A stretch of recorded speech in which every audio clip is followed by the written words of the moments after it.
बिस्मिल्लाहिर्रहमानिर्रहीम, अस्सलाम वालेकुम। My name is Mohammad Usman Gani. Welcome to Course addicts.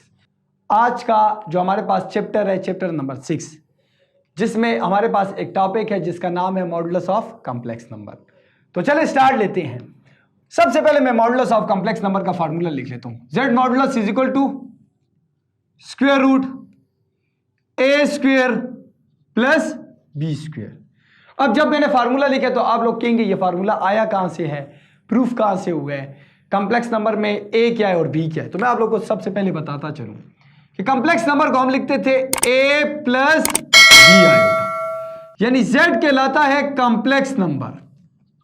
जिस नंबर के साथ आयोटा नहीं होता उसका नाम है रियल, जिसके साथ आयोटा होते हैं उसका नाम हो गया इमेजिनरी, यानी रियल और इमेजिनरी तो मिलकर बनाते हैं कॉम्प्लेक्स।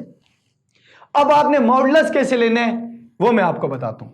आपके पास एक कॉम्प्लेक्स नंबर है z is equal to 1 plus 2 iota.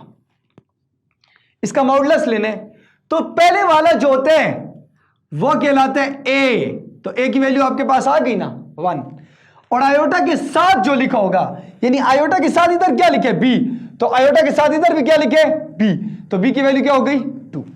अब आप सिंपल इस फार्मूले में पुट करें, देखिए ये वैसे का वैसे ही रहेगा z मॉडुलस, फिर इक्वल भी वैसे ही लिख लिया, फिर स्क्वायर रूट भी लिख लूंगा वैसे का वैसे ही, फिर a की जगह क्या लिखूंगा, a की जगह तो 1 लिखूंगा, तो 1 के ऊपर स्क्वायर प्लस, अब b की जगह क्या लिखूंगा 2 आयोटा। अगर 2 आयोटा आप नहीं लिख सकते क्योंकि b अलग चीज है, आयोटा अलग चीज है। यहां पर आयोटा अलग चीज है, b अलग चीज है, तो b की वैल्यू सिर्फ 2 है, तो 2 और होल स्क्वायर।